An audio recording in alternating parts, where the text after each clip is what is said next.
uma grande honra participar do curso de extensão em uropediatria, abordando um tema tão importante quanto distúrbios miccionais em crianças.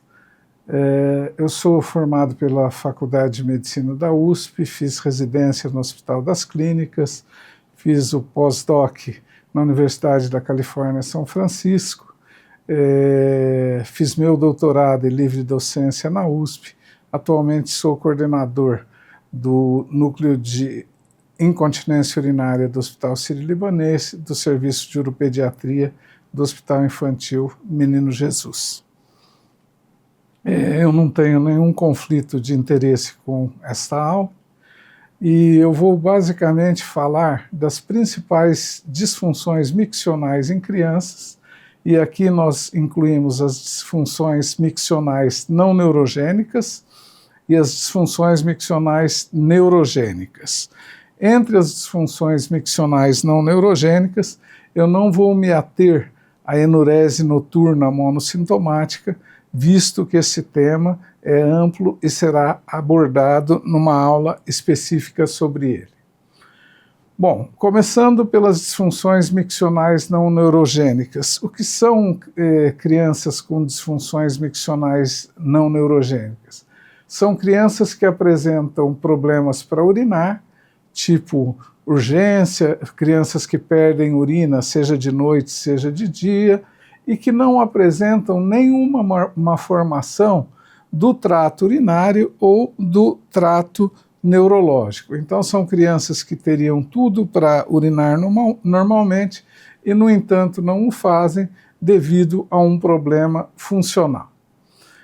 Só para exemplificar como se apresenta uma criança, aqui uma menina de 8 anos, ela tem perdas urinárias diurnas e noturnas, ela tem urgência e frequência miccional aumentada durante o dia, ela apresentou alguns episódios de infecção do trato urinário, ela tem obstipação intestinal, ela evacua em dias alternados, ela urina antes de dormir, mas sente sede à noite, então a mãe dá uma quantidade de líquidos exageradas, e essa menina também tem dificuldade de relacionamento na escola e ela tem dificuldade de aprendizado. Então, uma criança que urina mal, que tem obstipação intestinal, que tem infecção do trato urinário, isso tudo lembra uma disfunção miccional não neurogênica. No exame físico, ela é uma criança normal, ela não tem massas abdominais, ela anda normalmente, a sensibilidade e os reflexos são normais, ela tem um ultrassom que mostra uma preservação do trato urinário, mostra um resíduo baixo, e no exame de urina ela tem uma leucocitúria e na cultura uma Escherichia coli polissensível. Nós fizemos uma avaliação, começamos com um mapinha para avaliar quando que ela acorda seca, quando ela acorda molhada, isso ela mesma desenha, e nós percebemos que pelo menos em 10 noites durante o mês, ela perdia urina durante o sono, o que é bastante significativo. Nós fizemos também um diário miccional. O diário miccional, ele pode ser feito de 2 a 7 dias, normalmente nós usamos 2 dias, em que a criança, juntamente com a mãe, anota todos os volumes ingeridos e todos os volumes eliminados. Ela também anota se teve urgência ou perda urinária. Então vocês vejam, essa criança tinha uma ingesta de líquido que não era alta, ela tinha uma frequência miccional aumentada, urinava com pequenos volumes e tinha vários episódios de perdas diurnas. Quando nós perguntávamos para essa criança se ela adotava alguma postura para evitar a perda de urina, ela referia essa postura que nós chamamos de postura de Van Sant. Ela comprime o meato uretral, a vagina, usando o calcânio. Então essa é uma posição bastante típica para evitar as perdas de urina. E ela vinha também com um exame que não fomos nós que solicitamos, mas era uma radiografia da bexiga que mostrava uma alteração dos contornos vesicais, uma hipertrofia do colo e uma dificuldade de relaxar o esfíncter urinário externo. Bom, nós vamos parar aqui esse caso, vamos falar alguma das coisas que levam essa criança a ter esses problemas e depois nós vamos ver o que foi feito com essa criança. De acordo com a definição da Sociedade Internacional de Continência para Crianças, aqui ICCS, a sigla em inglês, existem vários tipos de perdas urinárias em crianças. Enurese é aquela incontinência urinária de caráter intermitente que ocorre durante o sono apenas. Essa é uma entidade bastante frequente e à parte, e como eu disse, vai ser abordada em outra apresentação. A enurese é monossintomática quando ela não tem sintomas diurnos, ela é não monossintomática, e aqui entram as disfunções miccionais que nós vamos abordar hoje, quando ela tem sintomas diurnos associados. Lembrar bem que esses sintomas não precisam ser necessariamente a perda de urina, aliás, os mais comuns são a urgência e a frequência. A enurésia primária é quando a criança nunca chegou a controlar o xixi por mais de 6 meses. E secundária é quando ela teve esse controle e ela perdeu o controle, geralmente devido a algum trauma psicológico, como mudança de escolas, bullying, separação dos pais, etc. Resumindo as definições da Sociedade Internacional de Continência para Crianças, a enurese, quando não tem sintomas diurnos, ela é considerada monossintomática. Geralmente ela se deve a uma poliúria noturna ou uma bexiga que acomoda quantidades pequenas de urina. E quando ela se associa a sintomas diurnos, ela é chamada não monossintomática e pode se caracterizar seja por uma síndrome de urgência e frequência, e seja por uma disfunção do trato urinário, onde a criança tem uma dificuldade de esvaziamento vesical. Como eu disse, nós vamos abordar nas disfunções miccionais daqui para cá. Incontinência urinária, algumas definições, é a perda involuntária de urina. Ela é um problema social, higiênico. Incontinência urinária funcional, que são as disfunções miccionais. Incontinência não relacionada com doença aparente, seja ela doença do trato urinário, do trato neurológico, seja ela alguma malformação desses tratos. Disfunção vésico-esfincteriana não neurogênica, são aquelas crianças com disfunção miccional que não está relacionado a doenças ou traumas neurológicos.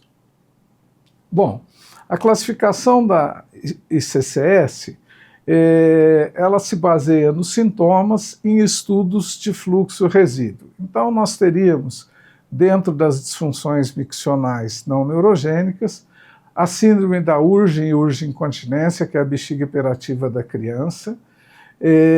A incontinência, nesse caso, resulta de uma dificuldade da bexiga de acomodar urina. Nós temos a micção disfuncional. A incontinência resulta de uma dificuldade da criança de esvaziar a bexiga, com isso a bexiga se torna mais irritável e ela acaba perdendo urina. Micção fracionada, a criança que não relaxa totalmente o esfíncter durante a micção. A síndrome da bexiga preguiçosa é aquela dificuldade de esvaziamento por um detrusor que ele é hipoativo, que ele é fraco e pode levar até a retenção urinária. E nós temos também as crianças com micção infrequente. São crianças que têm uma alteração na sensibilidade da bexiga. Às vezes você está conversando com a criança, entrevistando a criança, e você está vendo que a bexiga dela está cheia e ela não está nem um pouco incomodada com isso. Então, esses são os principais tipos de disfunção miccional na infância. A prevalência. É difícil de se determinar a prevalência porque os critérios são muito variáveis. Como é um grupo de disfunções, varia com a idade, varia com o sexo, mas se acredita que é ao redor de 1 a 10% nas crianças mais jovens. Nas crianças de 6 a 7 anos, essa prevalência é aumentada, são crianças que aprenderam a controlar a urina recentemente, então é 2 a 4%, e vai decrescendo 1 a 2% ao ano, a partir dos 10 a 16 anos. A incontinência diurna reduz um pouco menos, 0,2% ao ano, dos 7 aos 17 anos de idade. Por que ocorre essa disfunção miccional? Na verdade, nós temos um espectro que vai desde uma bexiga que é hiperativa, ela não fica relaxada, ela fica se contraindo, e um detrusor que se contrai para evitar a perda urinária, ou nós temos também o contrário, um esfíncter, um assoalho pélvico que não se relaxa adequadamente, e isso induz a uma hiperatividade detrusora. E dentro desses extremos, nós vamos ter todas as situações possíveis, graus variáveis de hiperatividade associados ou não à incoordenação, graus variáveis de incoordenação associado a mais ou menos hiperatividade do detrusor. Aqui uma casuística interessante do Hospital Menino Jesus. A doutora Josiara Reis fez um trabalho de iniciação científica com alguns alunos, e ela incluiu 582 crianças que foram encaminhadas para a urologia devido à perda urinária. Geralmente a criança é encaminhada porque faz xixi na cama. 52,7% eram meninos, 47,3% meninas, e a idade média 9,5 anos. 59,6% tinham perdas noturnas associadas a sintomas ou perdas diurnas, e 40% era só perda noturna. Essa estimativa é um pouquinho viciada, porque o Hospital Menino Jesus é um hospital de referência. Então, muitos dos casos que eram enurese monossintomática foram tratados no centro de saúde e não foram encaminhados. Interessante, quase 10% tinham infecção do trato urinário nos casos de enurese mono e 40% nos casos de enurese não monossintomática. Constipação era extremamente frequente já na entrevista inicial. Depois nós fomos pesquisar mais e é muito maior que isso. Mais que 50% dessas crianças, elas têm constipação. E os sintomas diurnos mais comuns, né, enurese não monossintomática, como eu havia dito, é urgência e a incontinência urinária diurna, além da frequência. Como que nós devemos avaliar essas crianças? Nós devemos avaliar essas crianças através de uma boa história, exame físico, exames de urina, mapas de perdas e diário miccional. Isso sempre, eu vou mostrar para vocês como isso deve ser feito. E quando é não monossintomática? Todas essas avaliações, mas aí nós incluímos um ultrassom, nos casos de infecção do trato urinário, uma uretrocistografia miccional, uma urofluxometria, se possível com resíduo pós-miccional, e na minoria dos casos nós vamos lançar mão da avaliação urodinâmica. Muitas crianças que vêm encaminhadas a nós com uma enurese não monossintomática, elas vêm com raio-x de coluna. E a questão é, esse exame ajuda em alguma coisa? E a resposta é não. Se nós pegarmos crianças com outras doenças, por exemplo, hipospádia, 40% delas têm alguma disjunção de vértebra. Então isso não quer dizer nada. E quando nós queremos avaliar a coluna, nós temos que usar um exame mais sofisticado, que seria a ressonância magnética ou a tomografia. E isso só é importante naquelas crianças que têm um grau importante de disfunção, crianças que já têm alteração do trato urinário e provavelmente uma dissinergia vésico-esfincteriana. O resto, nós fazermos ressonância ou tomografia nessas crianças, nós encontraremos uma incidência semelhante à população normal.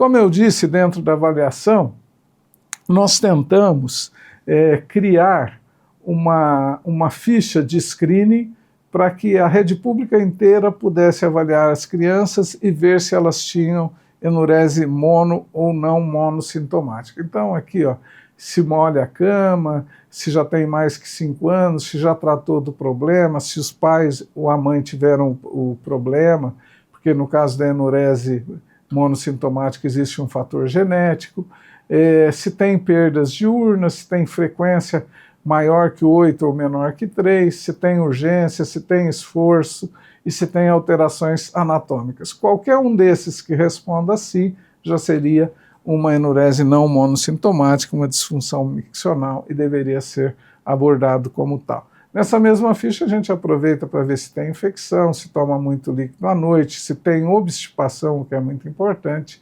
e se tem déficit de atenção ou hiperatividade. O mapa de perdas é muito importante nós quantificarmos quantas noites essa criança molha a cama. Isso é importante não só para o diagnóstico, mas posteriormente para nós acompanharmos o tratamento e motivarmos a criança. Então nós damos esse mapinha, não precisa ser nada elaborado, se vocês quiserem podem fazer numa folha de papel em branco, e quando a criança acorda seca, ela vai desenhar um solzinho, quando acaba molhado, uma nuvenzinha. Isso é muito importante depois na motivação dessas crianças e na quantificação da enurese. O diário miccional é fundamental na abordagem de qualquer criança com disfunção miccional. É uma ferramenta barata, ela pode ser feita apenas 2 ou 3 dias, pode ser feita no final de semana, quando os pais podem ajudar. A gente procura anotar tudo que ela ingere, tudo que ela elimina e se ela tem perdas. Algumas pessoas, isso por razões acadêmicas, se interessam em quantificar as perdas noturnas e, para tanto, colocam fraldas e pesam essas fraldas. Isso é um pouquinho complicado, é muito difícil fazer na prática. Aqui, só para mostrar para vocês, um diário miccional que a gente usa no Hospital Menino Jesus, aqui um que pode ser elaborado em qualquer folha de computador, bastando anotar volume urinado, perdas e o que causou essas perdas, se foi urgência, se foi esforço, isso fornece uma série de informações para a gente. E a urofluxometria? A urofluxometria é um exame não invasivo, ele permite avaliar como que a criança está esvaziando a bexiga, ele não é um exame muito específico, mas quando ele dá normal, significa que a criança está urinando bem. Quando ele dá alterado, pode ser que essa criança não esteja relaxando adequadamente e ele pode ser um falso positivo. Aqui, para vocês terem ideia, uma fluxometria normal, um aspecto de sino, 25 ml por segundo. Aqui, uma outra fluxometria normal, esse aspecto de sino, que é típico da contração detrusora. Essa criança urina 30 ml por segundo, para vocês terem uma ideia, acima de 15 ml é considerado normal. Então, certamente, essas crianças estão relaxando de forma adequada o assoalho pélvico e o esfíncter por ocasião da micção. Diferente dessas, vocês vejam, essas aqui, um fluxo baixo, uma curva alongada, achatada, aqui uma criança que interrompe várias vezes o fluxo, então provavelmente nessas crianças não está havendo uma micção adequada, ela está interrompendo o fluxo, a bexiga deve estar se esforçando e ela pode estar tendo perdas urinárias, infecções do trato urinário decorrentes desse mau esvaziamento vesical. Uma solução que a gente considera um luxo é se, além do fluxo, você tivesse condição de medir o resíduo de forma não invasiva. Esse aparelho aqui é um scanner de bexiga, esse aqui é uma das marcas, o CubeScan, que é muito simples. Você faz a fluxometria e você coloca na região suprapúbica da criança e ele faz um ultrassomzinho que diz exatamente quanto que sobrou. Infelizmente é um aparelho um pouquinho caro, mas quando disponível ele ajuda bastante. O ultrassom ele dá sinais da gravidade da doença, por exemplo, uma hidronefrose, a presença de urina residual, a presença de alterações da forma da bexiga e até mesmo de lesão renal. Então é um exame bastante útil e que deve ser adotado em crianças com disfunção miccional, aquelas crianças que têm anurese não monossintomática. Resumindo, na avaliação inicial, se eu tiver um fluxo normal, um resíduo baixo, um ultrassom do trato urinário superior e bexiga normal, essa avaliação juntamente com o diário é suficiente para que eu diga que essa criança tem um quadro funcional e que eu possa iniciar o tratamento. E o estudo urodinâmico, que é um estudo mais invasivo, que implica na passagem de sonda, muitas vezes você faz a eletromiografia. Esse estudo nós reservamos para quando falha o tratamento inicial, quando existe um resíduo elevado e persistente, quando está tendo alguma repercussão sobre o trato urinário superior, ou quando eu estou pensando em procedimentos mais invasivos, como o uso de toxina botulínica, correção de refluxo vésico-ureteral e ampliação da bexiga. Em geral, feito o diagnóstico de disfunção miccional, eu vendo que se trata de um problema funcional, eu vou para o tratamento.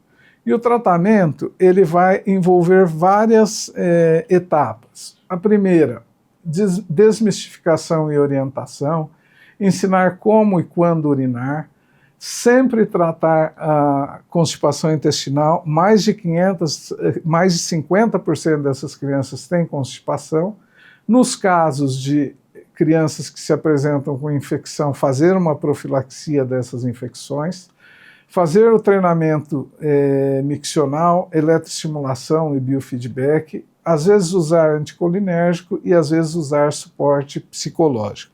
Dependendo do predomínio dos sintomas dessa criança, eu vou usar uma dessas ou mais de uma dessas ferramentas. Então, na desmistificação e orientação é importante, nós temos alguns materiais didáticos, como por exemplo essa pequena cartilha, que a criança vai ler junto com os pais, e é muito importante que ela leia para que ela veja que ela não é a única pessoa nessa situação, que existe tratamento, que ela vai tratar e ela vai resolver o problema. Tratamento da constipação intestinal. Aqui um artigo interessante que nós publicamos junto com a doutora Verena Maffei da Unesp, e nós pegávamos crianças com enurese mono e não monossintomática, e nós víamos que um grande número das crianças com constipação tinham alterações miccionais e vice-versa. Mais da metade das crianças com perda urinária, seja ela monossintomática, não monossintomática, elas têm constipação, e é importante que você trate essa constipação de forma agressiva. Muitas delas têm fecalona, e o tratamento vai incluir, inclusive, lavagens intestinais, vai incluir o uso de laxantes, de polietileno glicol, e se você não tratar a constipação, dificilmente você vai tratar do problema urinário. Uroterapia. Nós fazemos em todos os tipos de disfunção miccional. A primeira coisa é adequar a ingesta hídrica diurna. As crianças têm que beber bastante líquido de dia para não chegar com sede à noite e poder restringir os líquidos à noite. Nós temos que programar a micção. A criança não pode ficar indefinidamente sem urinar, a gente tem que colocar aquela urina cada 3 horas. Não adiar a micção em momentos de urgência. Nós recomendamos que ela contraia o assoalho pélvico, deixe passar a urgência e vá imediatamente ao banheiro. Evitar líquidos e alimentos irritativos, por exemplo, refrigerante, chocolate, cafeína, alguns tipos de chás. Estimular o consumo de fibras, isso ajuda a tratar a constipação e vai ajudar a tratar o problema urinário. E treinar o hábito horário. Treinar o hábito horário, você vai procurar determinar um período que essa criança deve evacuar, geralmente meia hora depois de uma das grandes refeições. Uma outra coisa que é importante em todos os casos de disfunção miccional, na uroterapia? Colocar a criança para urinar de um modo adequado. Vocês vejam aqui uma criança maior, ela está urinando num vaso com redutor, para ela não ficar balançando. Crianças menores, você pode pôr inclusive um suporte. Essa postura miccional é muito importante no esvaziamento vesical. Dentro daquilo que nós falamos de micção programada, existiam vários reloginhos multialarmes que iam avisando essa criança a hora de urinar. Ainda existem esses relógios, mas hoje em dia toda criança tem um celular e existem programas que você pode instalar que eles vão ensinando essa criança quando ela deve urinar. Uma outra coisa muito importante no tratamento das disfunções miccionais é a fisioterapia do assoalho pélvico. Aqui vocês estão vendo uma pelve humana, aqui estão os ossos, aqui está a uretra, a vagina e o reto, e essa musculatura pélvica tem um reflexo em relação à bexiga. Cada vez que ela contrai, ela inibe a contração da bexiga. Então, o que os fisioterapeutas fazem? Primeiro, ensinam o que é contrair e o que é relaxar. E segundo, eles ensinam a criança a fazer várias contrações por dia, seja mostrando no computador, seja usando até estimulação elétrica, e com isso elas vão inibir a contratilidade da bexiga e inibir a hiperatividade do músculo detrusor. Aqui uma fotografia como que é feito um desses métodos, é o biofeedback de eletromiografia. O que é isso? Você registra através de 2 eletrodos a atividade aqui do assoalho pélvico e você ensina a criança o que é contrair, o que é relaxar o assoalho pélvico. Então, isso faz com que ela aprenda a coordenar o relaxamento dos músculos do assoalho pélvico quando ela está urinando. E com isso você evita fluxo turbulento, você evita dificuldade de esvaziamento da bexiga, tudo isso, e isso melhora os sintomas tanto de hiperatividade da bexiga como de dificuldade de esvaziamento vesical. Inicialmente, esses aparelhos eram bem, de contrair e relaxar, eram bem simplórios, né? Você aqui estava relaxado, quando contraía, a criança via na tela, e por isso o biofeedback, é uma retroalimentação. Esses aparelhos também evoluíram, e hoje em dia, ao invés de utilizar aqueles gráficos de alvo, você usa uma linguagem lúdica, em que a criança aprende com os desenhos que quer contrair, que quer relaxar, e ela usa várias formas de, aqui quando come mais peixinho contraiu, quando solta os peixinhos relaxou. Então isso motiva o tratamento e funciona. Uma outra técnica de fisioterapia que se usa é a estimulação elétrica, que ela pode ser intracavitária, ou em crianças a gente gosta muito da estimulação parasacral, porque não passa perto dos genitais dessa criança. Então, o que isso faz? Você emite correntes de baixa amplitude que irão inibir a contração vesical. Bom, quando que eu uso cada uma dessas ferramentas? Então, vamos lá. Eu tenho crianças que têm síndrome de urge-incontinência, que é aquela criança em que a bexiga contrai demais e ela contrai o esfíncter para evitar a perda, e mesmo assim tem perda. Nesses casos, eu uso desmistificação e orientação como sempre, ensino como e quando urinar, se tem infecção faço profilaxia, e aqui eu uso fisioterapia do assoalho pélvico, que vai mostrar para essa criança como relaxar a bexiga, seja através da contração do assoalho pélvico, seja através da estimulação elétrica. Eu posso também usar algumas drogas antimuscarínicas, que inibem a contração da bexiga. Nós já temos segurança há muito tempo para usar oxibutinina e mais recentemente solifenacina em criança. E em algumas crianças, principalmente casos secundários, pode ser importante o segmento e o suporte psicológico. E quando eu tenho um outro espectro, a micção incoordenada, aqui vocês estão vendo uma bexiga com uma hipertrofia do colo vesical, uma uretra em peão, e aqui um obstáculo em nível do esfíncter, do assoalho pélvico. Na urodinâmica, essa criança está urinando com uma pressão elevada para gerar um fluxo baixo, por quê? Porque ela não relaxa adequadamente o assoalho pélvico, o esfíncter urinário. Nesses casos, não adianta eu dar medicação anticolinérgica só, eu preciso resolver o problema do esvaziamento.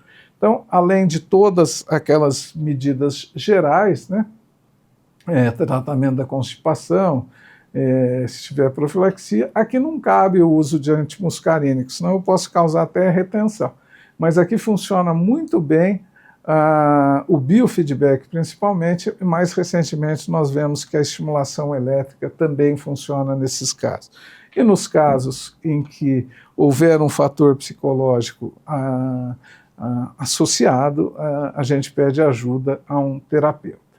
Aqui um trabalho interessante em que se usou biofeedback para tratar a disfunção miccional, 41 crianças entre 5 e 11 anos, houve uma cura da incontinência diurna em 84 e ele também melhora a constipação. Então, sempre usar, tanto em casos de hiperatividade como micção disfuncional, o biofeedback. Aqui um outro trabalho, 15 pacientes, todos com uma melhora importante dessa incoordenação entre a contração vesical e a contração do assoalho pélvico do esfíncter urinário. E naquelas crianças que tinham refluxo vésico-ureteral? Isso é uma medida importante, porque esse refluxo em crianças com disfunção miccional, geralmente ele é secundário a um ambiente de alta pressão da bexiga e você resolvendo a disfunção, geralmente você cura o refluxo. Aqui vocês vejam o refluxo grau 1, 96% de cura, grau 2, 81%, grau 3, pelo menos 36%. Então, a mensagem que esse diapositivo passa é crianças com disfunção miccional e refluxo não tratem o refluxo antes de tratar a disfunção miccional. Aqui alguns trabalhos comparando o biofeedback com realizar só a uroterapia. Você vê que todos os parâmetros, incontinência urinária, diurna, noturna, infecção, constipação, são melhores tratados quando você utiliza o biofeedback. E todos os parâmetros da urofluxometria, eles também melhoram de forma significativa quando você faz o biofeedback. Isso é comprovado por inúmeros autores. Aqui, nosso colega da Bahia, o Birajara, ele teve uma melhora significativa e assim os quadros vão se repetindo. O biofeedback ele é eficaz no tratamento da micção disfuncional e também da hiperatividade detrusora. Nós fizemos um trabalho muito interessante aqui no Hospital Menino Jesus, em que nós comparávamos o biofeedback com a estimulação elétrica parasacral, esse trabalho da doutora Josiara Reis, nós tivemos oportunidade de participar, e o que nós observamos?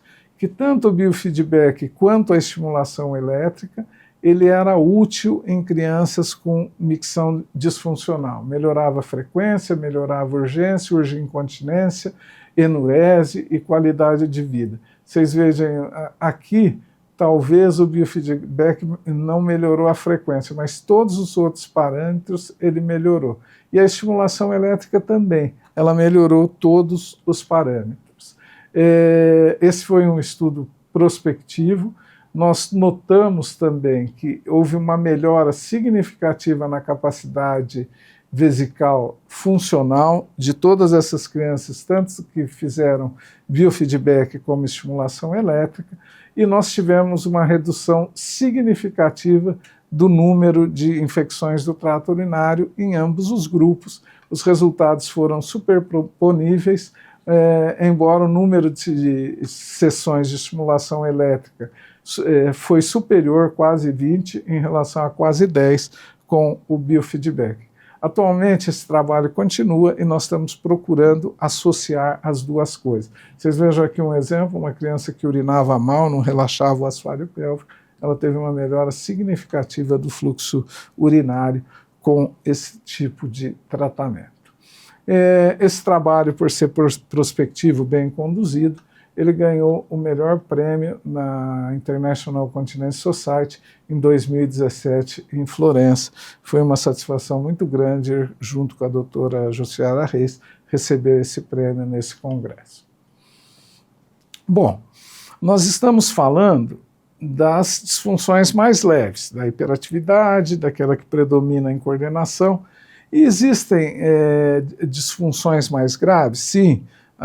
Embora seja um quadro funcional, essas disfunções podem ter um espectro muito grande. Vocês vejam essa menininha com várias infecções de repetição, ela vinha com esse exame, a bexiga toda destruída, uma hipertrofia do colo, uma dilatação da uretra, e essa menina tinha já um início de insuficiência renal. Então nós dizemos que ela tem o extremo da disfunção miccional, que é a síndrome de Riemann. Esse é o Dr. Riemann, ele descreveu essa síndrome em que o esfíncter não relaxa, funciona como uma verdadeira de sinergia vésico-esfincteriana e tem um alto índice de descompensação. Das 18 crianças descritas inicialmente pelo Dr. Riemann, mais da metade delas vieram a falecer em decorrência de complicações dessa infecção. Esse é o Dr. Bernardo Shoa, que ele descobriu que havia um caráter genético em alguns casos de comprometimento grave, então ele criou a síndrome de Ochoa, que é muito semelhante à síndrome de Riemann, mas tem o gene isolado, e isso prova que talvez seja um quadro orgânico e não só disfuncional. Tratamento se trata igual bexiga neurogênica, aí não adianta você ficar fazendo... O Dr. Riemann no começo usava hipnose, treinamento, mas o que funciona mesmo é você esvaziar periodicamente a bexiga através de um cateterismo intermitente limpo, que foi criado pelo Dr. Jacques Lapides, e você trata o restante como bexiga neurogênica. Voltando na nossa pacientinha, ela tinha um quadro mais leve, então ela foi tratada com uroterapia, biofeedback e eletroestimulação 20 sessões. Ela fez uma profilaxia antibiótica, tratou obstipação, teve suporte psicológico. Atualmente ela está urinando bem, ela está continente e não está tendo infecções do trato urinário, como que acontece na maioria dessas crianças. Então, em termos de disfunção miccional não neurogênica, nós podemos concluir que enurese mono é o sintoma, a enurese é o sintoma que mais leva a procurar o médico. Aqui eu não falei nada do tratamento de enurese monossintomática. A causa mais comum de perdas urinárias em crianças, frequentemente a disfunção miccional está associada à infecção do trato urinário, frequentemente associado à constipação. A avaliação exige uma boa história, exame físico, diário miccional, mapa, urofluxo e ultrassom. O tratamento deve ser multidisciplinar e com isso nós temos um alto índice de resolução.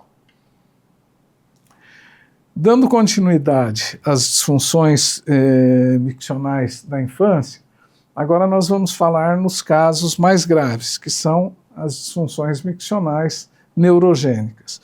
Todos sabemos que o trato urinário ele é controlado pelo sistema nervoso central.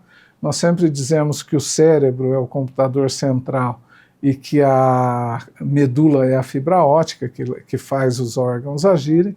Então, toda vez que a gente tiver alguma doença no cérebro, na medula ou nos nervos periféricos, isso pode comprometer o trato urinário, e nós chamamos isso de uma disfunção miccional neurogênica. Antigamente se utilizava o termo bexiga neurogênica, esse termo não é muito adequado e foi substituído pelo termo disfunção miccional neurogênica. Quais são as causas que isso acontece em criança? Pode ser uma genesia sacral, trauma é muito raro em criança, tumores, síndrome de estiramento medular e várias doenças neurológicas. Mas, de longe, a causa mais comum é a mielomeningocele. O que é a mielomeningocele? Quando a coluna se forma por volta de 12 semanas, o tecido nervoso tem que ficar dentro do canal medular. E existe, em alguns casos, uma falha, uma abertura, e esse tecido nervoso da medula, ele sai e adquire esse aspecto. Então isso é a mielomeningocele, que que é uma herniação do tecido nervoso. Essas crianças são operadas o fator mais comum associado é a falta de ácido fólico durante a gestação, tem pouco caráter familiar, e quando a criança nasce, o neurocirurgião tem que ir lá e colocar esse tecido para dentro. Depois que ele faz isso, certamente ele lesou algumas fibras que inervam o trato urinário, e 5 a 10% das crianças vão ter micção normal, 10% terão dissinergia. A maioria dos pacientes não urinam, mas elas têm uma bexiga inelástica, elas ficam transbordando a altas pressões, e a micção ocorre quando ela consegue superar a pressão do esfíncter. Então isso geralmente, na grande maioria, fora os felizardos aqui de 5 a 10%, eles vão ter repercussões no trato urinário. Quando a criança nasce com mielo, o nível de lesão não permite você prever o comportamento do trato urinário. Então a urodinâmica é fundamental para que você identifique esse grupo de 40% de crianças que vão evoluir mal do ponto de vista do trato urinário e você as trate precocemente. O Dr. Maguire, que sempre foi um pioneiro, ele conseguiu, através da urodinâmica, identificar esse grupo, que eram aquelas crianças que tinham uma perda com uma pressão muito alta, maior que 40 centímetros de água.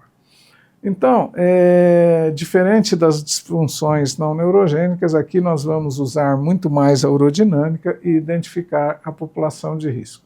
Então, quando nós recebemos uma criança com mielo meningocele ou qualquer outra neuropatia, a gente faz um ultrassom e uma urodinâmica. Se o ultrassom for normal e a pressão de perda na urodinâmica for baixa, a gente vai só acompanhar essas crianças até a idade miccional. Porém, se você tiver hidronefrose no ultrassom bilateral, porque às vezes algumas dessas crianças têm estenose de Jupe associada, e uma pressão de perda maior que 40, você tem que começar a drenar precocemente essa bexiga.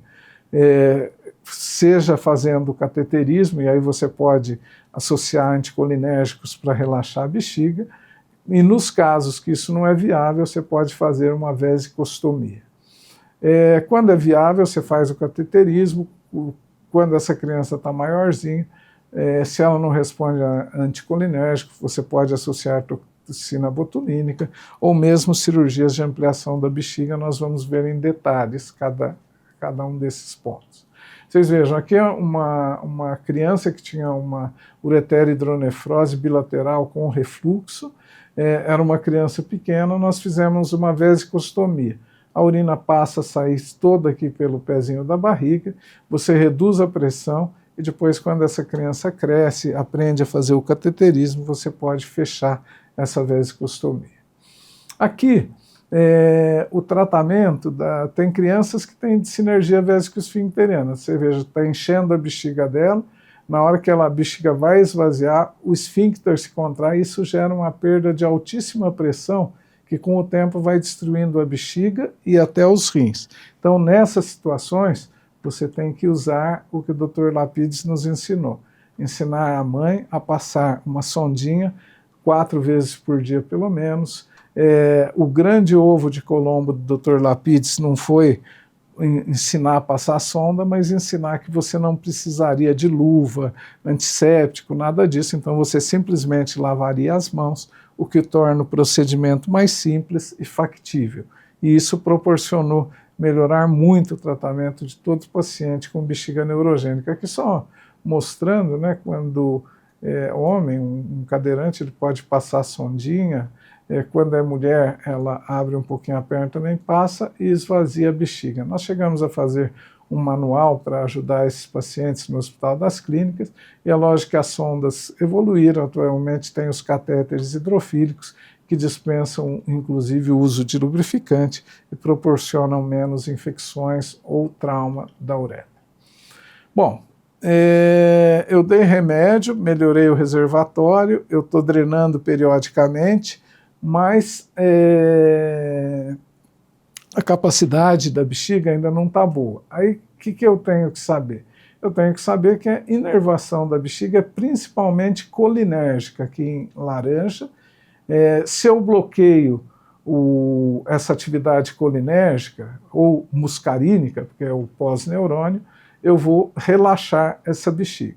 Mais recentemente nós temos os beta-3 adrenérgicos, que eles agem relaxando a musculatura, e aqui no colo vesical nós temos os alfa-adrenérgicos.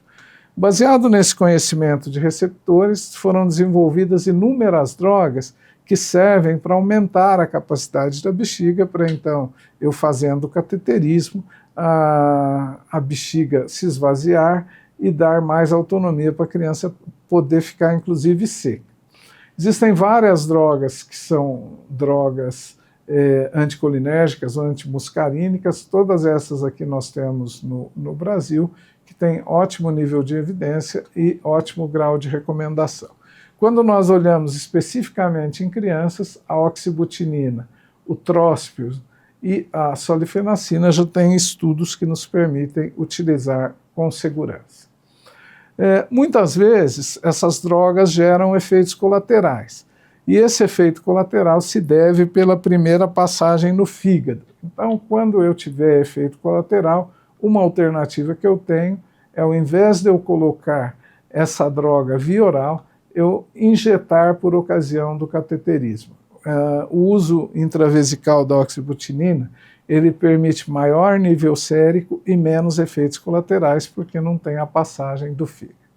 E quando as drogas falham, eu preciso melhorar a capacidade da bexiga. Uma boa alternativa é a toxina botulínica. A toxina botulínica inibe a degranulação das vesículas de acetilcolina, e ela vai permitir que um bloqueio da musculatura da bexiga. Ela dura muito? Ela dura ao redor de 1 ano. Em criança a gente não sabe muito bem, porque depois a criança cresce e muitas vezes ela não precisa de reaplicações anuais. Nós temos alguns trabalhos que analisaram o uso da oxibutinina no tratamento da hiperatividade em crianças com mielomeningocele. Aqui 15 pacientes, é um estudo prospectivo bem desenhado, idade média de 5,8, foram injetados 10 unidades por quilo de peso, no máximo de 360, que é bastante, e aqui talvez em um número de locais um pouquinho exagerado, mas teve um segmento de 1 a 3 anos. E eles viram que a toxina botulínica, ela praticamente aumentou de forma muito significativa em crianças com hiperatividade detrusora, a capacidade, ela diminuiu a pressão no enchimento máximo. Dos 15 pacientes, 13 ficaram secos fazendo cateterismo, outros tiveram melhora. Então, em conclusão, é uma alternativa segura e eficaz para tratamento de hiperatividade em crianças com mielomeningocele. Mas, às vezes, ao invés da hiperatividade, eu tenho uma bexiga inelástica, vai subindo o volume e ela vai até perder. Isso é uma bexiga de má complacência. Nesses casos, a toxina botulínica, existem poucos trabalhos, mas o que a maioria deles mostram é um aumento discreto da capacidade, uma redução discreta da pressão no enchimento máximo, e a conclusão que ele chega é que é um efeito temporário e os efeitos não justificam o uso. Ele até questiona se talvez a gente fazendo a injeção numa fase mais precoce nós poderíamos melhorar. Bom, e quando eu continuo com a bexiga pequena, fazendo cateterismo e não resolveu o problema da continência? Eu preciso pensar em aumentar de forma radical a capacidade da bexiga. Aí eu uso as cirurgias de ampliação vesical. Então, bexigas de baixa capacidade, má complacência, tem hiperatividade e não resolveu com os outros tratamentos, eu penso em pegar um pedaço de intestino e aumentar a capacidade da bexiga, daí a criança vai fazer o cateterismo e ela vai ficar seca. Existem algumas crianças que têm problema na uretra ou meninas que são cadeirantes, cada vez que ela vai fazer o cateterismo, ela tem que se transferir. Nesses casos, aí eu posso fazer um tubinho, que eu vou mostrar para vocês, e ele permite o cateterismo com mais conforto.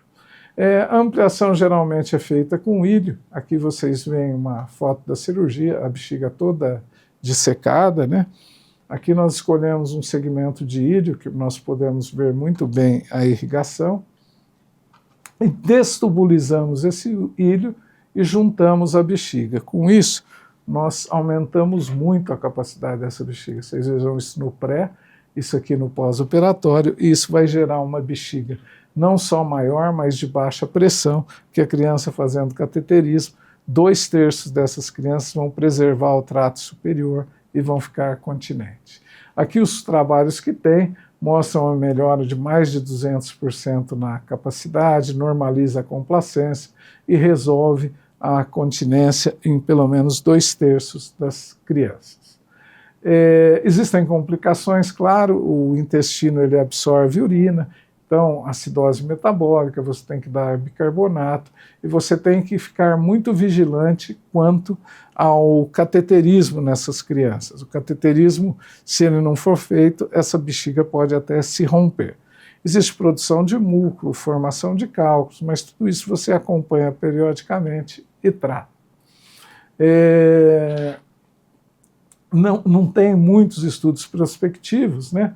Mas tem várias casuísticas que são heterogêneas, mas em geral é um procedimento muito bom para melhorar a capacidade e complacência. Às vezes, quando você avalia a criança antes da cirurgia, você tem um refluxo vésico-ureteral e sempre dá uma vontade de corrigir já o refluxo. Não façam isso. Aqui nós temos um estudo do Hospital das Clínicas, que mostramos no Congresso Mundial de Urologia Pediátrica, de 28 pacientes com refluxos, só 4 permaneceram com refluxo e desses 4, 2 tinham sido reimplantados. Então, realmente não precisa. E saber qual criança que vai ficar continente. Geralmente, na urodinâmica, a gente consegue identificar crianças que têm um esfíncter preservado, aí só ampliando, elas vão ficar continentes. 2/3 das crianças estão nessa situação. Em 1/3, elas vão ampliar e continuar incontinentes, e aí você tem que pensar em aumentar a resistência uretral, e isso você faz em mulheres, geralmente com sling aponeurótico, em homens com esfíncter artificial. Só mostrando aqui, ó, o sling aponeurótico no colo vesical, é fundamental que eles façam cateterismo, e isso geralmente resulta em incontinência naquele 1/3 que não melhorou. Em meninos não dá para fazer isso, então nós colocamos aqui um esfíncter artificial no colo vesical, e ele também usa o esfíncter e faz o cateterismo. São cirurgias, esfíncter em criança é uma cirurgia grande,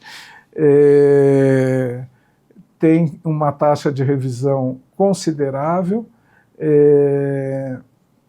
mas ao final de tudo, 70%, 80% daquelas crianças inicialmente incontinentes estão continentes e a grande maioria está satisfeita com o uso desse esfíncter, mesmo porque você não teria uma outra alternativa para esse grupo de pacientes. Toda vez que você fala em ampliar, você fala em cateterismo, principalmente em crianças com bexiga neurogênica. 90% delas vão precisar, e se você ensinar antes e ele tiver que fazer, é uma alternativa boa. Se você não falar nada e tiver que fazer depois, é um desastre. Algumas crianças você pode criar um tubinho, como eu disse, adicional, para fazer o cateterismo via abdominal. Aqui uma criança com esfíncter fazendo o cateterismo é bem factível. E aí vem o princípio de Mitrofanoff, que consiste em você pegar o apêndice e colocar entre a bexiga ampliada e a pele, e o paciente pode fazer o cateterismo. Uma alternativa quando não tem apêndice é a cirurgia de monte, que você cria um neoapêndice, e isso permite com que o paciente, por exemplo, uma menina cadeirante, não precise se transferir para fazer o cateterismo. Existem algumas situações especiais que não dá para você pensar em cateterismo em nada, então numa dessas situações a gente usa às vezes um pedaço de íleo, faz uma iliovesicostomia como forma de preservar o trato urinário superior, mas aí sem pensar na continência. Em conclusão, as disfunções miccionais neurogênicas na infância. A avaliação é feita pela história, exame físico, avaliar a função renal, o estudo urodinâmico é necessário na maioria dessas crianças.